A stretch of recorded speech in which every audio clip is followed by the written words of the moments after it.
Episode 101 of the Interpretation Station is called to order.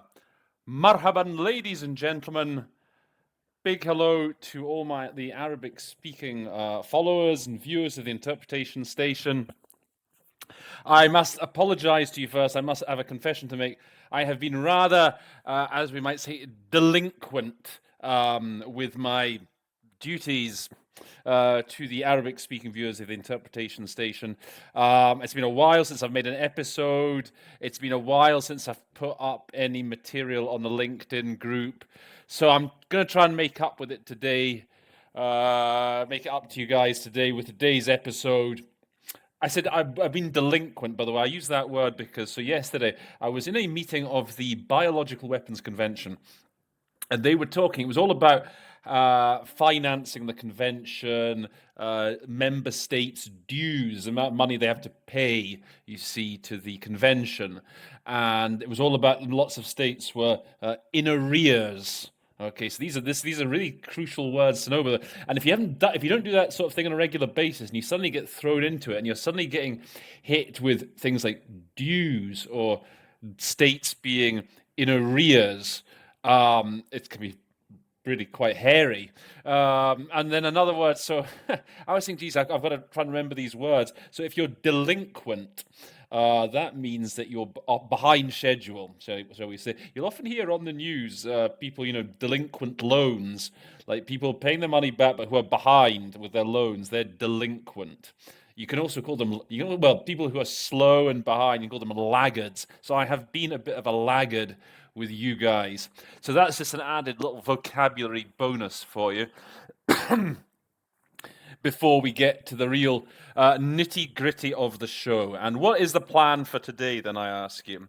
Well, what I've got lined up for you today is something a bit different from what I've done previously. Now, I was in a meeting last week, all last week. I was in The Hague, the capital of the Netherlands, in a meeting of the state parties, the MSP, it's called in English, meeting of state parties to the mine ban convention, or the Ottawa Convention, you can also call it. It's all on the banning of anti-personnel mines.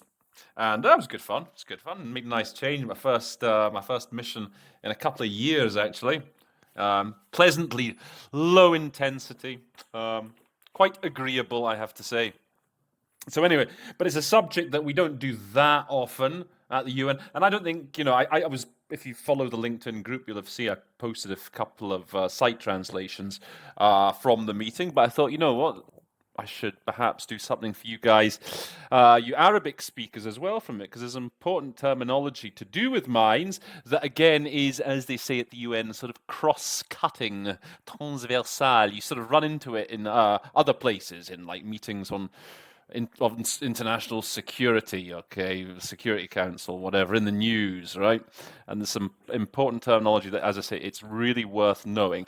Now, the format I've got for you today is, so during the week, we received there was a statement by Syria. Syria was talking about, what they've been doing to deal with the problem of anti-personnel mines. Obviously, as you can expect, there's probably a lot of anti-personnel mines in Syria due to the conflict going on there. But it was interesting because the Syrian statement they gave, it has an Arabic version. There was an Arabic version and an English version.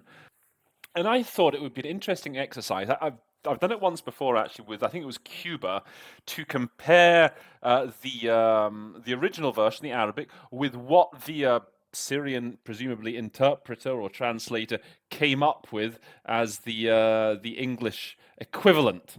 And it's good for me because I can learn new words, and I can also see how I would do to improve the English that the Syrian interpreter used. Okay, so without any further ado, I'm going to share the screen with you, and so you'll see I'm going to put up both statements side by side. We're just going to go through it, and I'll be just commenting as we go. You'll see a few notes that I've made in pencil. Don't worry too much about those. They're just for my own sort of guidance, but I'll be making we'll be focusing on things like what shortcuts we can use, synonyms, what vocabulary, if it's the right vocabulary he's using. Also, I think what's very important for you guys is the issue of breaking up your sentences, keeping up, because your Arabic sentences are so long and massive.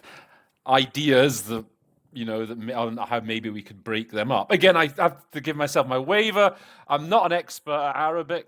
I suppose I'm an expert at interpreting. I've got lots of experience. This is, again, it's for me to learn to improve my Arabic, also for you to pick up any tips when you're going into English. So do feel free to comment, please, if there's any things you would suggest, any improvements you would make. I'm sure there's plenty of improvements that you can all suggest, but this is just my attempt, and hopefully you might learn something from it in passing. Before we go any further, I just ask you very kindly to subscribe if you haven't done so already. Like the video. Well, okay, leave the like till afterwards if you do like it at the end. But subscribe, share, whatever, and let's get going. So, en guise d'introduction, as they say in French, this is the background. Okay, so this is a statement by the Syrian ambassador, PERM-REP, or PR of the Syrian Arab Republic, to UNOG and the other international organizations in Geneva. It was interesting. The meeting was in The Hague, right? But just before the day before the meeting started, or 2 days before, so Holland went back into semi-lockdown again, and lots of events were cancelled. And what they did with this event was, so the interpreters traveled to The Hague as scheduled, but all the delegates stayed at home, and were so that was pretty much all done via RSI. The president was there with us in the conference center, but virtually all the other delegates were back in the comfort of their basements or wherever it happens to be that they were patching in from. So this was the 19th meeting of the state parties, okay, MSP 19, to the Anti-Personnel Mine Convention, and there you have the Arabic version, which I shall just read to you. So here you can actually see the full name of the meeting of the conference. So I'll try it in my Arabic. الاجتماع 19 للدول الأطراف في اتفاقية حظر استعمال والتخزين والنقل الخام المضاد للأفراد. Okay, so the actual full name is the use استعمال. The stockpiling, that's an important word, okay? Takhzeen, stockpiling. Whenever they talk about weapons, all right, not just here, but generally weapons, okay? Stockpiling of net weapons, not storage, but specifically stockpiling. And knuckle, that was the transfer, okay? So it was the use, stockpiling, and transfer of anti-personnel mines. So that there you go. That was on the 19th of November. So if you want to go and practice the statement, there you go. You should soon be able to find it up on the page with all the sound files, right? For the UN in Geneva. They should be putting that up pretty soon. Okay, so let's turn then to the actual statement itself, and let's just take you through it and see what improvements we can make, see where we can give the Syrian interpreter a pat on the back for when he's done a good job, etc. Okay, so colleagues, ladies and gentlemen, so you can obviously read here the Syrian. I'm not going to try and read all of the Syrian of the Arabic. I beg your pardon. I'll just focus on the main words. Okay, so I'm going to break it up into the sentences that I would break this up to. Okay. If I was interpreting into English, as I see it, what would make most sense, because that's what we want to focus on, break it up into smaller sentences. The problem of mines, explosive ordnance, and improvised explosive devices remains a major threat to the lives of millions of people, especially children and women. Now here, I would put a full stop. This bit's all pretty straightforward. Now the only thing I'll say is that in the English version, the interpreter, we'll call him, doesn't really use any acronyms. He tends to give the full names for all these different devices and concepts. You'll see as we go along. And already we've got two very important concepts to know here. and that you should really know the acronyms for, both to use when you're going into English and also to recognize when you're going into Arabic. So, and it's interesting actually in the Arabic, because I see it's called al-Khair al-Mutafajjara, and it's been rendered as explosive ordnance. Now, in English, we tend to actually talk about more unexploded ordnance. And I see that, I mean, I've looked this up in the dictionary on Google Translate, and it gives me al-Khair غير munfajara. And I'm just wondering if that's just a difference in the way that the Arabics express the idea of this ordnance, or because we call it UXO, unexploded ordnance. You'll hear this used a lot. If you look at all the other meetings, the other statements during this meeting, there's constant references to UXO, unexploded ordnance. So do remember that. Please do remember that, unexploded ordnance. I'm just slightly curious as to why the Syrians here use explosive ordnance. And so if you're watching, and how would you render this? Would you go with UXO, unexploded, or would you go directly with explosive ordnance?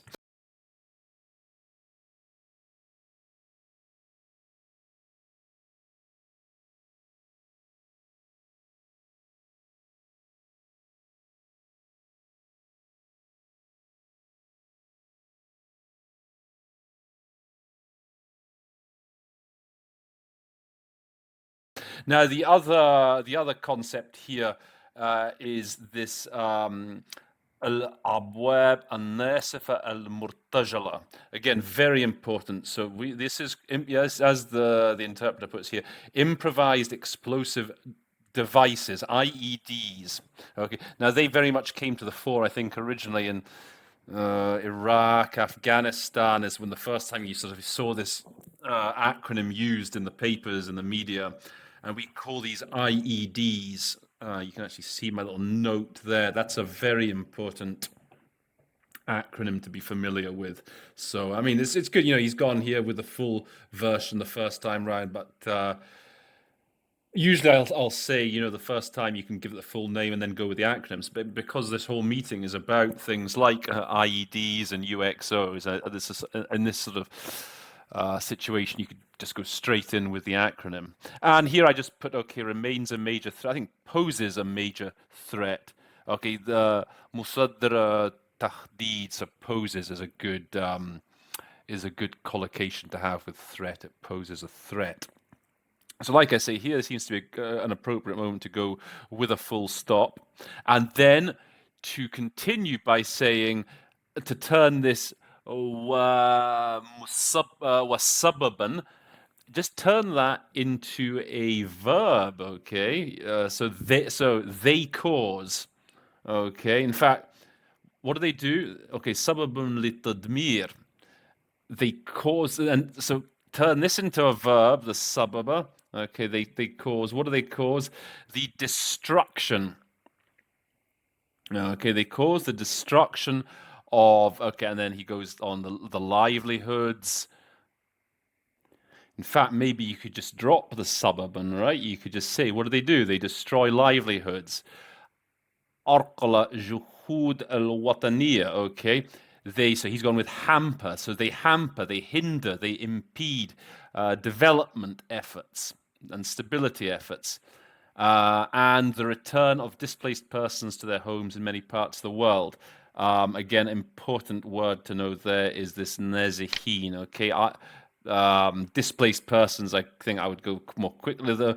I would again just say IDPs, okay? So yeah, what do you think about this tactic here? When they say, what are they causing? Just drop the cause, maybe. To me, seems the simplest thing, and then just turn these nouns into verbs. They destroy livelihoods. They hamper development efforts. Now, here's an interesting sentence. Okay, what are these ones that start with ala raghmi min? And it's interesting because obviously you know that this is going to launch into a subordinate clause. That's the big sign, obviously. This is going to be a long sentence. And okay, if you start your sentence going with a despite, you know you're going to be in it for the long haul. You know you're going to have to make sure that you get both the subordinate clause and the main clause for your full sentence to be coherent. Now, when I did my episode with my colleague Mohammed Asi, he told me that his tactic was generally to, when he hears ala raghmi min, to drop that, just to give concise affirmative statements, okay, to keep things simpler, to turn that long single sentence made up of a subordinate clause and a main clause into two sentences, two just straight sort of simple factual sentences. So how would we do that here, for example? So turning to the English text here, I guess we would delete the despite, right? Now, national efforts to address the multidimensional. So just put in a there are. Okay, what if you just put in there are national efforts, or there have been national efforts to address the multi-dimensional threats and challenges that result from them, for a nejma anha, resulting therefrom. Sounds a bit fancy, a bit nicer English, but it's no big deal. So then we would put a full stop here, right? And then the second sentence would read, okay, achieving real progress. Now, to give it that same nuance as you would have with the despite, we need to add something in here, right? So I think we would add in, let's say, but. We would say, but achieving real progress requires strong international support and facilitating the access of affected countries to financial and technical resources needed for landmine clearance operations without politicization or double standards. And this is very nicely done by the Syrian interpreter here, just the English generally. But so do you see how we've done that? So we've taken out the despite, we've turned that subordinate clause into just a straight factual sentence. There have been national efforts to address the threats and challenges that result from them, but achieving real progress requires, etc., etc. So that's just an idea. So this is from building on what Mohammed said in that previous episode, and it seems, I think this is applicable not just to Arabic, but you have a lot of these constructions, let's say in French and in Spanish. In French, you know, the ones that start with si, okay, or in Spanish, aunque, and it's something. It's certainly a tactic I use quite a bit there. If I'm feeling confident, I'll probably just go with it, the despite. But if you're feeling a bit nervous, it's a good way again to break up your sentences. Also here for landmine clearance. So again, this was an expression that was coming up a lot. So in the Arabic, it's obviously إزالة الألغام الأرضية. Okay, landmine clearance operations. That's a bit of a mouthful, okay? So that's something you just talk about demining. Okay, demining is a very useful word in all of this. You can talk about mine clearance, but yeah, demining is a very quick solution. So you could say technical resources needed for demining operations without politicization or double standards. Okay, now this next sentence. Okay, look again. So it's the same idea. Okay, تصاعد. So again, you can tell this is going into a subordinate clause, right? With the escalation of challenges. And as I say, this paragraph is one sentence, in fact, isn't it? So you really want to try and break that up somewhere. So let's drop the ma. Okay, let's look at the English version. So if we drop the with, how can we turn this into a nice, how can we at least split this up into two sentences? Can we go again with there has been, or there's been the escalation of challenges associated with a multiplicity of epicenters of tension in the world and the spread of terrorism. Now, I think we can put a full stop there, okay? Again, just a factual comment. There's been an escalation. So in good English, we would say there's been an escalation of challenges associated with a multiplicity of, now this epicenter of tension, I think we can do a better job with that for bu'ur al-tawatur. Okay, flashpoints is one very good word for doing that. Flashpoints. I mean, a multiplicity of flashpoints around the world. They also talk about hotbeds. hotbeds of tension we tend to talk about more than just hotbeds. So, but remember, flashpoint I think is better than epicenter of tension. I think epicenter of tension is too close maybe to the original Arabic.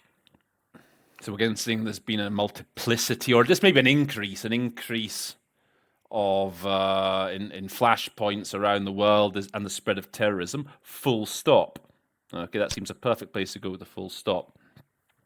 Now, what about the next bit? So then it talks about.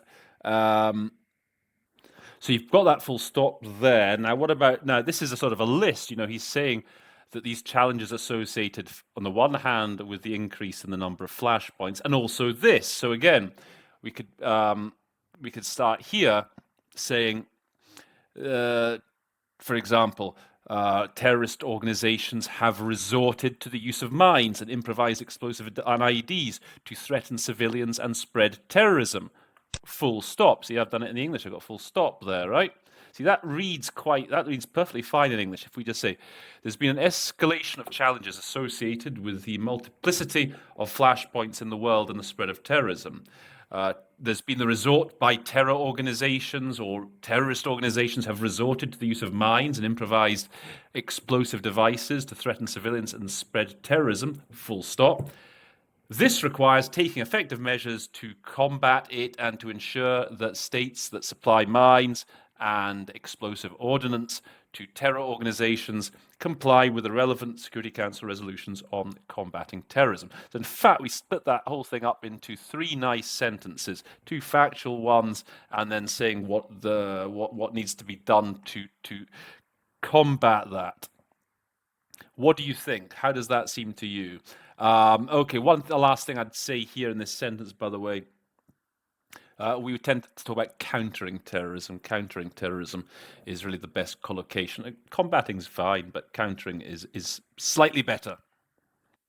Okay, so the next paragraph here. It's well known that the Syrian Arab Republic has been suffering from the impacts of the terrorist war since 2011. I would again put a full stop here, okay? That seems again an excellent place just to have a break.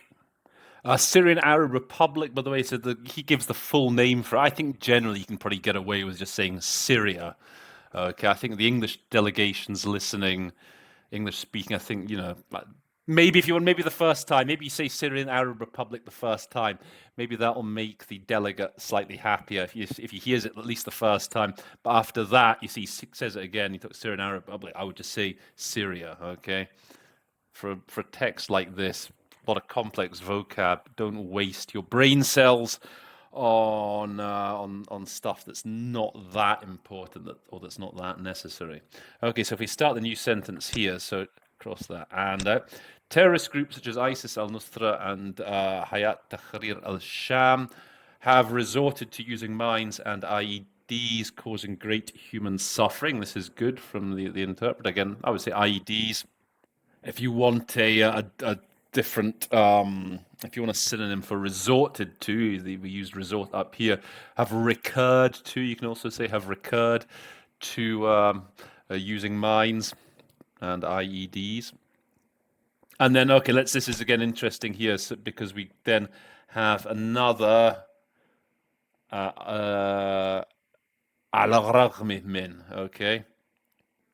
So let's try this tactic of deleting the despite and just giving it a factual, whatever it is, a factual. So we can see there's been success in liberating the majority of Syrian territory from the control of terrorists. Okay, that sounds like a good sentence, right? When you hear that, when he finishes saying النجاح في تحرير غالبية الإرادية السورية من سيطرة الإرهابيين. So if you're starting that sentence where there has been, this is a natural point to put a full stop. Okay, and then again, like I said, to maintain the spirit of, as it were, of that ala ragmi min. Okay, we're now going to throw in a but. The threats of mines, explosive ordnance, and IEDs. So I see that, okay, the explosive ordnance does seem to take priority over it. So it doesn't look like it is UXO. It does actually look like it's specifically ordnance that is waiting to be exploded. The idea of unexploded ordnance is generally stuff that was left behind in a previous conflict, and maybe it's peace now, but that stuff is still sitting in the ground somewhere unexploded. So these devices left by terror organizations, terror groups for short, you don't have to say full terrorist organizations, continue to threaten the lives of Syrians on a daily basis, deprive them of their livelihoods, and impede the return of IDPs, again, easier than displaced persons, to their homes. Again, impede, hamper, hinder, prevent, etc. So again, I think that works, right? With this clause, this ala raghm, just crack in, just go in with a factual sentence. There has been success in doing this and that, but that's the crucial. Then you have that one. So you know that even if that but, the whole point of doing this is, right, even if you get the but clause wrong, even if you make a mistake, you leave something out and it doesn't quite come off as planned, the what would have been the subordinate clause, this bit running from despite to terrorists, at least that you've got that bit right, okay? By saying there has been success in liberating the majority of Syrian territories from the control of terrorists. That is a perfectly coherent sentence in English, okay? And so the speaker will have absorbed that. The thing is, if you start the sentence with the despite the success in liberating the majority of territories from the control of terrorists, the listener is sort of hanging on to that despite. He knows there's a sort of second bit coming. And if you make a mess of that second half, then the whole sentence really goes to hell. Okay, so this way, by just tweaking it a bit, turning the subordinate clause just into a sentence in its own right, you're at least getting half of the idea across to the listener.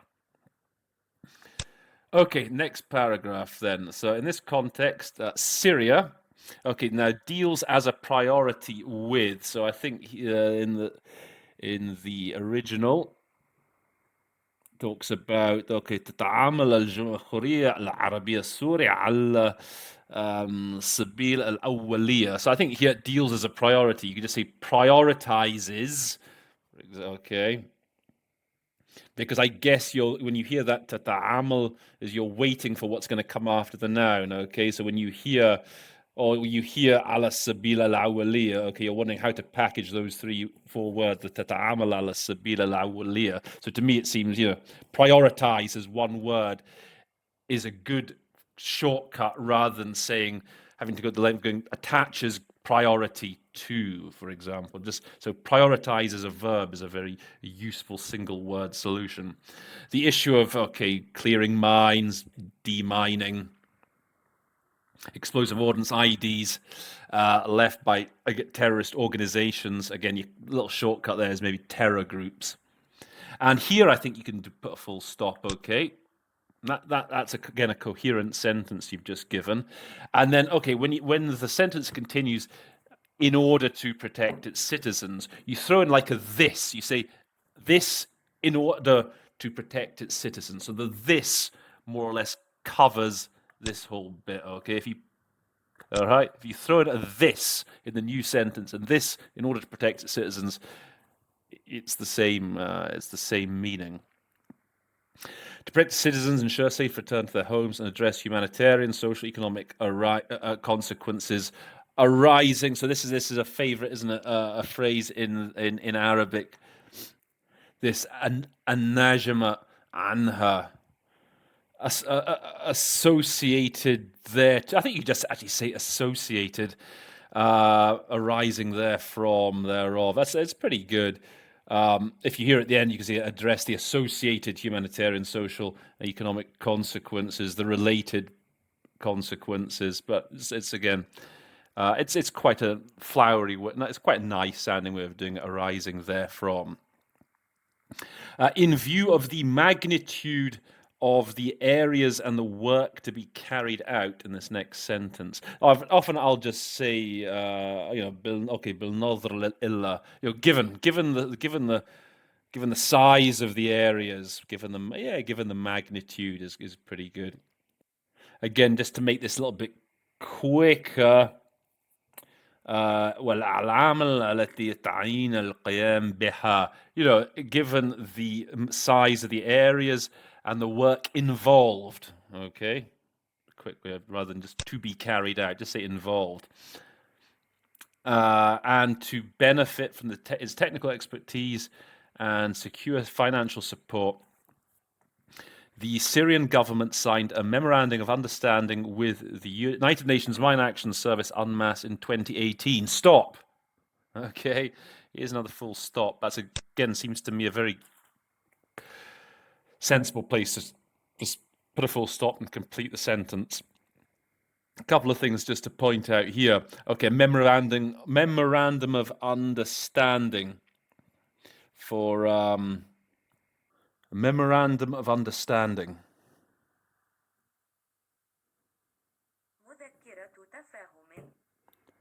مذكرة.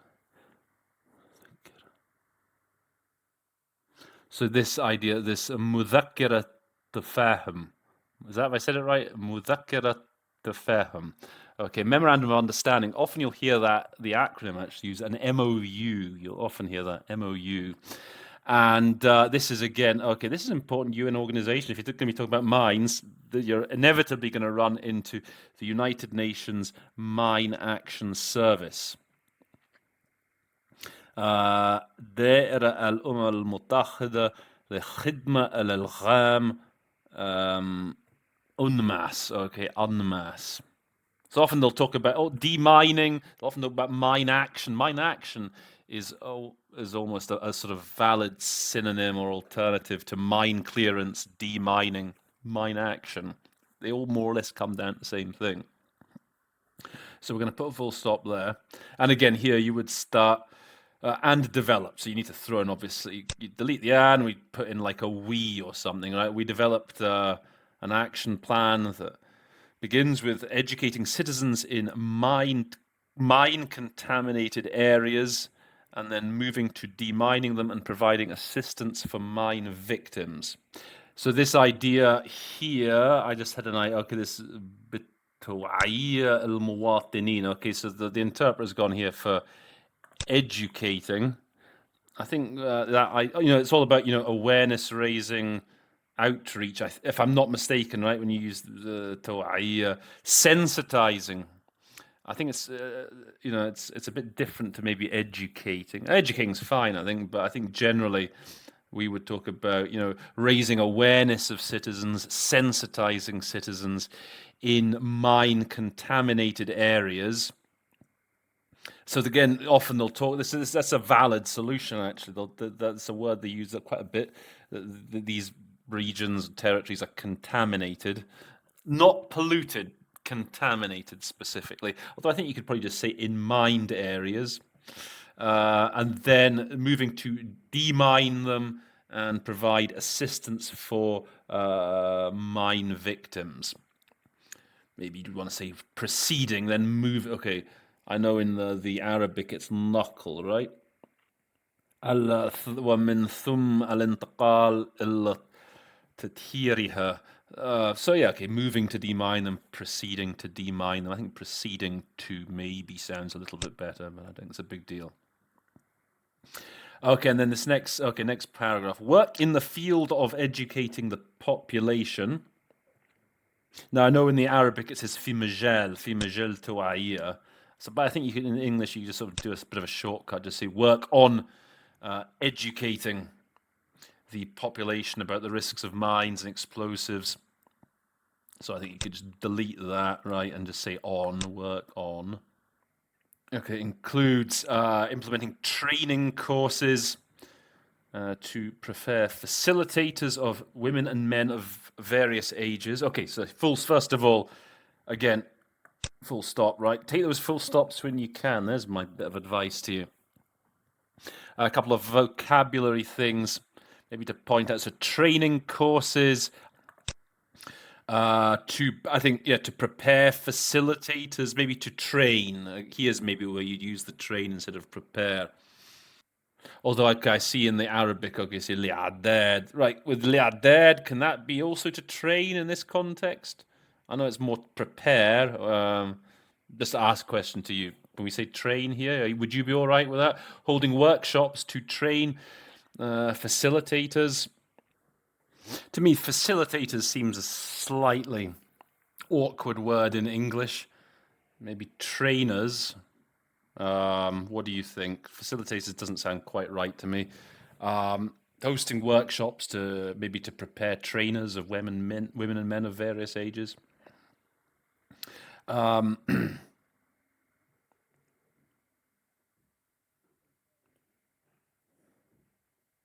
because we've said, we're trying to break this text up into the smaller sentences. So again, he's giving a list here of the different things that are being done, right? So there's the one thing in the list is holding the workshops. The second thing is the launching of media campaigns. So okay, if we're going to start a new sentence, we would again maybe go in with there's been the launch of media campaigns, including distributing awareness-raising brochures and sending text messages through mobile phones, messages through the media and social media apps to raise awareness of the risks of mines and reporting any foreign object. That all seems good to me. Again, using awareness raising a couple of times. Again, outreach, maybe just distributing outreach brochures.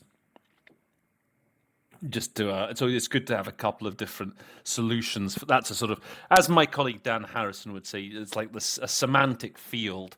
We have awareness raising, outreach, sensitizing people. So again, just some ideas for you. Okay, so then it gives you how many people have benefited from these courses. You'll find if you practice a lot of these the statements from this mine meeting, there's a lot of figures that often will come up talking about surface area of contaminated territory that's been demined, etc. How many people have received, how many have attended these workshops, received training, etc. So always remember, the legitimate tactic that you have as an interpreter is to sort of round up or round down numbers. Okay, this one's not too difficult. 253,000. I mean, you can just say 250,000 if you wanted to keep it very simple.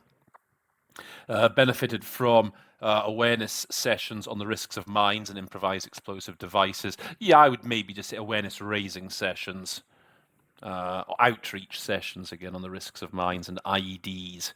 Make sure you use your acronyms here. And here we go with another ala raghmi min. So let's see how we would deal with it this time. So I guess in the Arabic, the first thing you hear is على الرغم من معاناتنا من التدابير القصرية الأحادية غير المشروعة. So again, if you get rid of that despite, you want to just, I guess the natural thing to do would be just to say, we have suffered from, okay? We have suffered from illegal unilateral coercive measures. There's a good acronym to know, by the way. Okay, UCMs. That's a great shortcut to take. Okay, illegal UCMs. And political conditionality that impede obtaining the required financial and technical support. Now, I've actually put this full stop here. When I was doing the first read through, okay, I saw, okay, and this makes a coherent sentence, right? We have suffered from illegal unilateral coercive measures and political conditionality that impede the required financial and technical support. Now, I guess you could actually put a full stop here as well, couldn't you? After the political conditionality. المشروطية السياسية. You hear that alati, which again can be, I guess, a signpost, right? That you could make a new sentence. So again, it's up to you, I think, if you do it that way. But you could certainly say our suffering. Sorry, we've suffered from illegal UCMs and political conditionality. I quite like that, by the way, for المشروطية السياسية, if I've pronounced that right. Political conditionalities, we often talk about in plural. These impede obtaining the required financial technical support. And then this is where you put the but, isn't it? That's where the but goes in. But the Syrian government continues to make great efforts. Okay. تستمر الحكومة السورية ببذل جهود كبيرة. So I would probably go with to do its utmost. To do whatever it is, so it's to explore and evaluate. To do its utmost is the standard solution there. Another one I heard today. Yeah, so I think the best solution, to do its utmost, to do all it can, okay, in cooperation with UNMAS. So again, that acronym is very much a legitimate one to use. So what they're doing their utmost to explore and evaluate the I would say mine contaminated areas, just mined areas, in preparation for their clearance and to enable the population to return to their homes. One minor thing I would say here, as I've underlined here, evaluate. It's a bit of a French sound. I always think evaluate. It's always a bit French sounding. I guess the verb is istotla.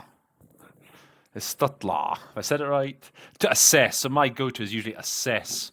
I tend to use assess more than evaluate. Evaluate's not wrong, but assess. I would try and make assess your go-to word generally in English for that idea. In a preparation for their clearance and to enable the population to return to their homes. So I think that, as I say, works. So in terms of splitting sentences up, so this bit you've got two options really. So if you're getting rid of the al-raghm and the despite, so either a full stop here after conditionality, and then say these impede obtaining the necessary financial technical support, and then say but the government continues to do its utmost, etc., etc. So always, always look out for those opportunities to break up your sentences. And then in this final sentence here, the word that interests me here, okay, so is بلغت. Okay, so وقد بلغت مساحة, reached. The areas that have been evaluated or assessed between August 2020, September 21 in the Damascus countryside. Reached. Okay, I would probably say stood at. I think that's in English we'd more like to say, when we're just trying to present a figure like that, we would say maybe stands at 10.8 million meters squared, square meters. It just sounds more natural in English. Now moving on to the next paragraph. One first thing I say, okay, في مجال توفير المساعدة, in the field of, doesn't sound again quite right. I would say in terms of providing assistance to mine victims with respect to, okay. The government. I think by this time you can probably drop. By the way, if you're going fast, you can probably drop, or either government or Syria. More probably maybe Syrian. Just say the government. Everyone knows it's our government, right? Or you say our government has issued many legislations. That sounds a bit awkward. You could say has enacted a lot of legislation, has enacted many laws. Okay, we don't really tend to put legislation into the plural. I know it's I see in the Arabic al-adid min al-tashri'at. Okay, so I would say enacted many laws, adopted many laws, whatever. Aimed at or geared. I tend to say geared towards facilitating access to education, work, and appropriate healthcare. That's a nice short sentence. That must give you a bit of a surprise when the Arabic speakers stop so quickly. Okay, the response to the needs of the victims, the provision of psychological and medical care are provided in cooperation with civil society organizations. So again, you've got an opportunity here for a shortcut. Civil society organizations can be CSOs. Yeah, CSOs is a good shortcut. Through rehabilitation programs, you just say rehab, through rehab programs for a wide range of injuries, in addition to provision of rehabilitation and training by specialists within a broader framework to reintegrate them into daily life. Yeah, I remember looking at this one. I struggle. This is a long sentence, isn't it? You get a nice first sentence initially. You want to try and maybe break up this second sentence from the responses and to daily life.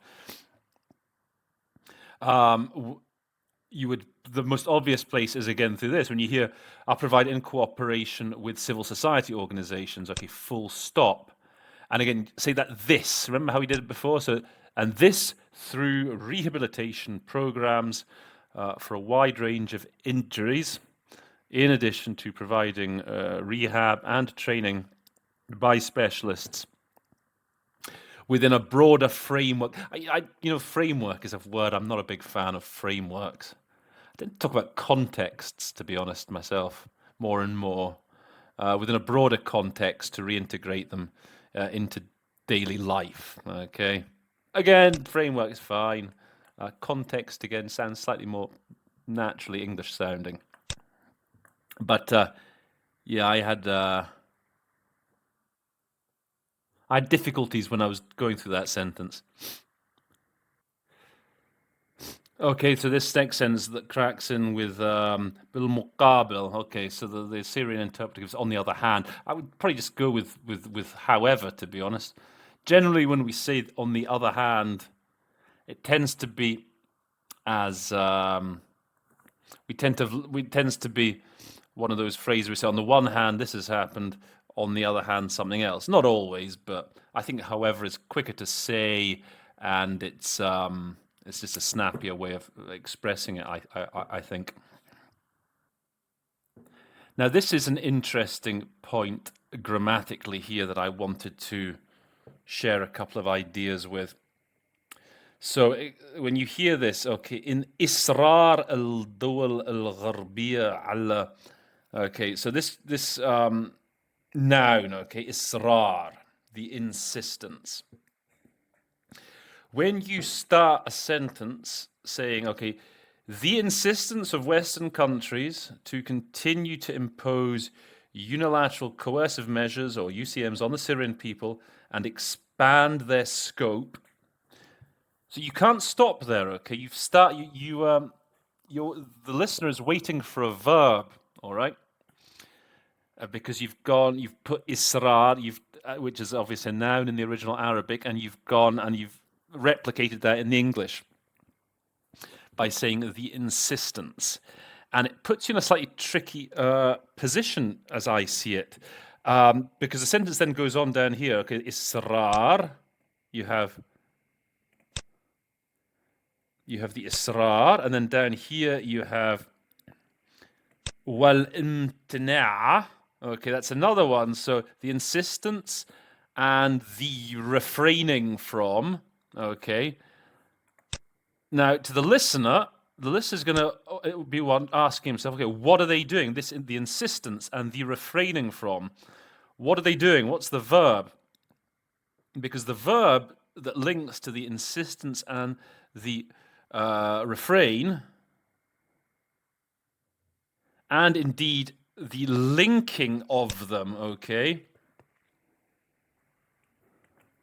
So all of these three nouns, all these three ideas, insistence, refraining from, and linking, the verb that goes with them is all the way down here, okay? They limit. So the listener's going to be waiting for that verb the whole time, right? He's going to hear, okay, all these different ideas, the israr, al-imtina'a, rabatiha, and they're all linked ultimately to the limit that you hid, right, in Arabic. Now, my idea is simply, how would would it make sense to try and turn these immediately into verbs? So what I mean is by saying, on the other hand, Western countries insist on continuing to impose unilateral coercive measures on the Syrian people and expand their scope. Full stop. Then for the al-imtina', and they refrain or they won't provide sufficient, they refuse to provide sufficient financial and technical support, resources to support efforts to clear mines and explosive ordnance. They link them to political, maybe stop here, they link them to political conditions that overlook the humanitarian dimensions of this issue, full stop. And then so all this limits the effectiveness and scope of national efforts and undermines efforts to secure the material and logistical requirements for demining in Syria. Now that's an obvious full stop. But I want to put it to you, what do you think about that as a tactic? Because as I say, when you turn these, this is the if'al, right? This is the fourth, it's the number 4, right, in the series. It's a pattern 4 verb, right? But it's a noun. And it seems to me that if you were to just turn them immediately into verbs, it would give you that margin to just make these much smaller sentences. Because as I say, this way you're saying that the insistence, the refraining from, the linking, all of that limits the effectiveness and scope. But if you turn it into a verb, it's more like a list. Okay, the Western countries insist on this. They refrain from doing this. They link to this and that. And all of this limits the effectiveness and scope. Would that not make it more user-friendly, more manageable? That's just a suggestion. Again, in the comments, maybe you can't do it all the time. Anyway, that's just the conclusion that I have drawn from having now studied quite a lot of these Arabic texts. Now, as I say here, the sentence then continues. So that down here, this alati al-amr alladhi yuzid a'dad, is a fairly straightforward signpost to start a new sentence here. So this increases the number of victims, hinders programs to strengthen resilience, early recovery, return of refugees and IDPs to their homes. It's pretty good, by the way. I say the interpreter, the quality of the translation given is generally pretty good. The continued Israeli occupation of the occupied Syrian Golan. Okay, just small point that most of you probably already know, but yeah, al-Julan or Golan Suri al-Mukhtal, so yeah, the Syrian Golan. When obviously in English we tend to hear on the news and the English media, the Golan Heights, it tends to be referred to mostly. So the general rule of thumb is if the original speaker says the occupied Syrian Golan, you say in English the occupied Syrian Golan. If the original speaker says the Golan Heights, then you say the Golan Heights. But so it can be important. It can be important. Certainly, I don't think the Syrians would certainly not want you to hear you say the Golan Heights. And the illegal foreign military presence in parts of Syrian territory, in addition to the continued use of mines and IEDs by terrorist groups in their locations, constitute obstacles to the comprehensive response to identifying and clearing mine-contaminated areas. Again, this constitute obstacles to, it's a sort of word-for-word rendering of the original Arabic. And again, here you probably just want to say something like impede or hamper a comprehensive response to identifying and clearing clearing mined areas, mine-contaminated areas. So I was trying to find a way of maybe breaking up that last sentence from the continued Israeli occupation down to mine-contaminated areas. But I think it's actually, I seem to have put a full stop in here, but I don't think that in my original notes, but I don't think that really works. I think you just have to give that sentence as a whole. And then, okay, the last sentence, to conclude, Syria stresses It stresses the importance. We wouldn't say on the importance. Syria underscores the importance. So for ختاما تشدد سوريا على أهمية. Yes, underscores, stresses the importance. That international support to the efforts of clearing mines and explosive ordnance should adhere with the rules of international law and be coordinated with the national authorities. A couple of things you could maybe say a bit more snappily. I think we would say should adhere to. Okay, again, adhere. Yeah, it's not a bad word. Should abide by. That's a very good in English. Okay, should abide by the rules. Okay, I guess you should respect the rules. To abide by the rules of international law, and be coordinated with the relevant national authorities. Okay, so that's the end there. So interesting text, lots of good vocab there to take on board. And as I say, for me, it was interesting to see look at these ways of how we could perhaps break up the texts into more manageable chunks. If I was to give you 3 takeaways from today's episode, 3 sort of expressions to remember, something, i.e., the use of these acronyms, I think, is very important here. Do remember Ieds.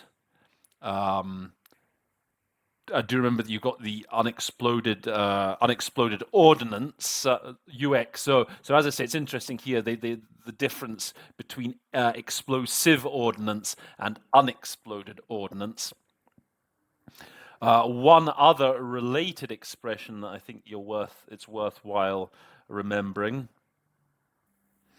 is, so it's not mentioned in this statement, it's متفجرات من مخلفات الحرب, explosive remnants of war. So if you go to this meeting and if you go and practice some of the statements from this meeting, that's a concept you will hear a lot. Explosive remnants of war, ERWs. That's the accepted acronym for that. And remember, the convention, the Ottawa Convention. It's called the Ottawa Convention or the Mine Ban Convention.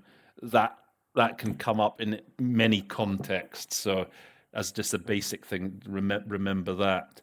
But anyway, so I hope you found that useful. I hope you've, as I say, learned a few more words. I would encourage you to go and practice some of those statements, because also it's very good practice with numbers. That meeting, like I said before, when the states talk about all the kilometers squared of territory that they have demined, all the training courses, all the workshops that they have held, it's very good practice. Yeah, you can find that on the regular site, the conf.unog/digital recordings. I'll put a link to that in the description box as usual. I will also give you links for the transcript here, for the hard copy, and yeah, that should give you some food for thought. Guys, as I say, if you've enjoyed the episode, if you've liked it, please do like, please do subscribe, please do share with your friends. I'm pushing for 1,000 subscribers. Okay, we're on 155 as of today, 26th of November. It's my birthday tomorrow. yeah, my birthday. I'm 27 tomorrow. 44, actually. Okay, guys, it's been a pleasure. I hope I've made up for my absence from the Arabic language in a bit with this one. Yeah, all the best. And all that remains to be said is that episode 101 of the Interpretation Station stands adjourned.